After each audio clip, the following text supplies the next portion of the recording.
आइए सीखते हैं मल्टीप्लिकेशन ऑफ टू मैट्रिसेस।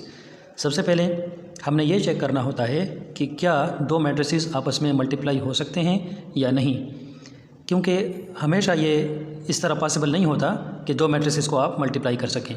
जिस तरह हमारे पास नंबर्स में होता है 2 × 3 = 6, 4 × 5 = 20, तो यहाँ पर हमेशा इस तरह नहीं होता कि आप दो मैट्रिसेस को मल्टीप्लाई कर सकें। तो किस तरीके से हमें पता चलेगा कि दो मैट्रिसेस मल्टीप्लाई हो सकते हैं या नहीं मल्टीप्लाई हो सकते? तो इसके लिए फ़र्स्ट ऑफ ऑल हम देखते हैं, let A and B B any two matrices, then multiplication oblique product AB is possible if number of columns in A equal to number of rows in B।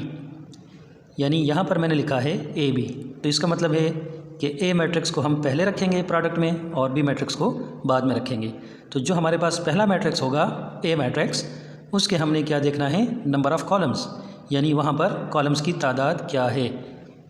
इसी तरीके से दूसरे matrix में जो आपके पास प्रोडक्ट में दूसरा मैट्रिक्स आएगा, तो उसके हमने क्या करना है, रोज़ को देखना है, नंबर ऑफ़ रोज़, यानी यहाँ पर कितनी रोज़ हैं। अगर यहाँ पर कॉलम्स की तादाद और यहाँ पर रोज़ की तादाद इक्वल है तो फिर हम दो मैट्रिसेस को मल्टीप्लाई कर सकते हैं। इसी तरीके से अगर आपके पास CD दो मैट्रिसेस हों तो फिर आपने number of columns in C वो आपने देखना है और फिर number of rows in D, तो D मैट्रिक्स में आपने रोज़ को देखना होगा और C मैट्रिक्स में आपने कॉलम्स को देखना होगा। अगर तादाद बराबर है तो फिर आप इनको मल्टीप्लाई कर सकते हैं। यहाँ पर मैंने एग्जांपल लिया है, A matrix equal to column wise 3 1 और मैट्रिक्स B जो है वो रो वाइज 4 5 है। तो अब देख सकते हैं आप यहाँ पर number of columns in A वो क्या है, 1। यहाँ पर आप देख सकते हैं सिर्फ़ और सिर्फ एक ही कॉलम है, तो इसको हम कॉलम मैट्रिक्स कहते हैं जिसमें सिर्फ़ और सिर्फ एक कॉलम होता है। इसी तरह ये हमारे पास क्या है, रो मैट्रिक्स है, number of rows in B, तो ये आपके पास 1 है, यहाँ पर भी 1 कॉलम है और यहाँ पर भी 1 रो है। तो इनकी तादाद बराबर है, तो हम क्या कर सकते हैं, AB प्रोडक्ट को फाइंड कर सकते हैं। AB इज़ पॉसिबल, यानी इस प्रोडक्ट को हम मालूम कर सकते हैं। अब आइए दूसरी एग्जांपल की तरफ। If A is equal to row wise 2 3, row wise 4 5 और B मैट्रिक्स है row wise 2 4, row wise 1 7 and then row wise 0 and 5। तो यहाँ पर आप देखें number of columns in A, कितने कॉलम हैं बच्चों, 1 और 2, यहाँ पर 2 कॉलम्स हैं। और number of rows in B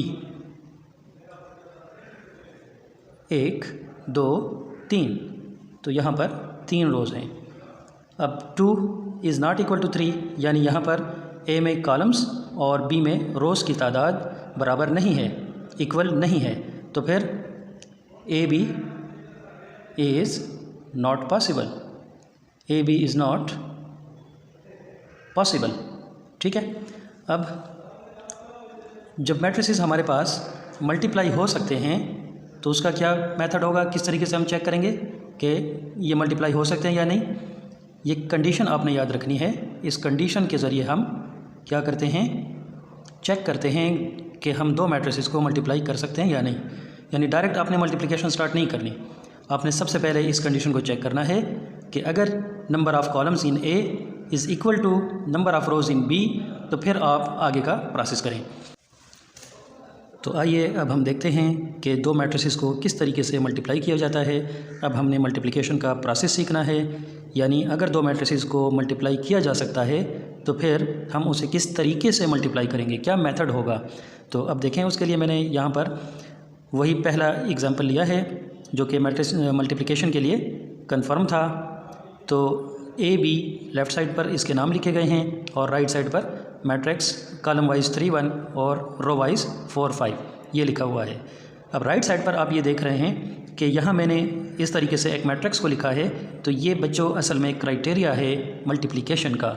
यानी हमने क्या करना है, इन तमाम स्टेप्स को फॉलो करना है। तो देखें किस तरीके से हम इसको फॉलो करते हैं। R1 C1 R1 C2 R2 C1 R2 C2। तो ये देखें पोजीशंस जो हमने पहले भी इसको डिस्कस किया था कि ये पोजीशंस होती हैं मैट्रिक्स में। R1 ये पहली रो है और ये पहला कॉलम है, तो R1 C1 यहाँ पर बनेगा। इसी तरीके से आप बाकी भी देख सकते हैं। अब देखें इसी मेथड को यूज़ करते हुए मैंने यहाँ पर क्या किया है, यहाँ पर एक प्लस का साइन आपको नज़र आ रहा है, ठीक है, या इसको आप एक्स एक्सिस वाई एक्सिस इस तरीके से भी आप इसको समझ सकते हैं अपनी आसानी की खातिर। तो यहाँ पर R1 C1 ये हम लिखेंगे यहाँ पर। ये R1 क्या है, ये वैल्यू है पहले मैट्रिक्स से हमने ली है R1 की वैल्यू, और 4 कहाँ पर है, ये C1 में मौजूद है। तो आप देख सकते हैं R1 C1, तो ये हमारे पास क्या बनेगा, पहले रो से 3 हमने लिया है और पहले कॉलम से हमने 4 लिया है। इसी तरीके से पहले रो से 3 हम यहाँ पर लिख लेंगे, और सेकंड कॉलम है तो सेकंड कॉलम यहाँ पर 5 बनता है। तो सेकंड कॉलम में 5 है, हमने यहाँ पर 5 लिख लिया। इसी तरीके से अगर आपके पास तीसरा कॉलम हो तो फिर R1 C3 इस तरीके से आप आगे बढ़ सकते हैं। तो हमने क्या करना है बच्चों, R1 को C1, फिर R1 को C2, फिर R1 को C3, फिर R1 को C4, जितने भी कॉलम्स हों उन सब के साथ आपने मल्टीप्लाई करना है। तो देखें यहाँ पर बन जाएगा 3 मल्टीप्लाई बाई 4, ये आपके पास आता है 12। इसी तरीके से 3 मल्टीप्लाई बाई 5 जो कि मैंने यहाँ पर भी लिखा है 3 मल्टीप्लाई बाई 5 यानी R1 C2, तो यहाँ पर आ जाएगा 15। नेक्स्ट हमने क्या करना है, यहाँ पर कॉलम्स ख़त्म हो गए हैं, 2 कॉलम्स हैं, उसके साथ हमने R1 को मल्टीप्लाई करके यहाँ पर लिख दिया है। अब हमने R2 की तरफ जाना है, तो R2 के लिए हम कॉलम्स को शुरू से स्टार्ट करेंगे। R2 C1 R2 C2 R2 C3, जितने भी कॉलम्स हों उन सब के साथ हमने C2 को मल्टीप्लाई करना है। तो यहाँ पर देखें ये 1 कहाँ से आ गया, ये R2 है पहले मैट्रिक्स का R2, और 4 कहाँ से आ गया, ये C1 है दूसरे मैट्रिक्स का, तो R2 C1 इसको मल्टीप्लाई करके हमारे पास आ जाएगा 4, और R2 C2 इसको मल्टीप्लाई करके हमारे पास बनता है 20। तो ये बच्चों आपके पास आंसर आ चुका है, A मल्टीप्लाई B का हमने 2 मैट्रिसेस को मल्टीप्लाई कर लिया है। अब देखें इसको हम थोड़ा सा मज़ीद बढ़ाते हैं, आगे लेकर जाते हैं। इस एग्जांपल में हमारे पास एक कॉलम है और एक रो है। अब अगर रोज़ की तादाद बढ़ जाए, कॉलम्स की तादाद बढ़ जाए, तो फिर हम उसको किस तरीके से सॉल्व करते हैं, क्या तरीका होगा, तो देखते हैं इसको दूसरी एग्जांपल में। ये आ गई जनाब आपकी दूसरी एग्जांपल। C मैट्रिक्स है 1 2 row wise, 3 4 row wise, D matrix है रो वाइज 5 6 रो वाइज 7 8। तो बिल्कुल उसी तरीके से हमने यहाँ पर क्या करना है, यहाँ पर हमने इस तरीके से देखें, ये एक प्लस का साइन आप बना लें अपनी आसानी की खातिर।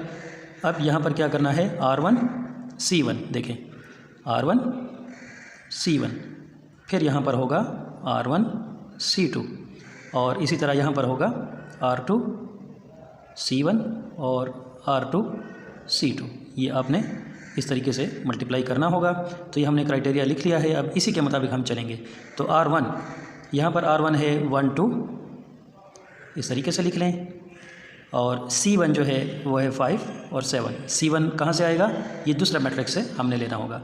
तो यहाँ पर आ जाएगा हमारे पास 5 और 7, ये हमने लिख लिया है। अब 1 मल्टीप्लाई 5 इसको हम यहाँ पर पहली ब्रैकेट में लिख देंगे, इससे आ जाएगा 5, और 2 मल्टीप्लाई 7 इसको हमने दूसरी ब्रैकेट में लिखना है, 14 आ जाएगा। तो यहाँ पर देखें बच्चों फ़र्क क्या है, यहाँ पर आपके पास इस रो में 2 नंबर्स लिखे हुए हैं। पिछली एग्जांपल में हमारे पास क्या था, सिर्फ़ और सिर्फ यहाँ पर भी एक नंबर था और यहाँ पर भी एक ही नंबर था, तो हमने यहाँ पर एक ही नंबर लिखा था, ठीक है। अब यहाँ पर 2 नंबर्स आएंगे, जब 2 नंबर्स को आप मल्टीप्लाई कर लेंगे आपस में, फिर उनको ऐड भी करना होगा, तो दरमियान में हमने यहाँ पर प्लस का साइन लिख दिया है।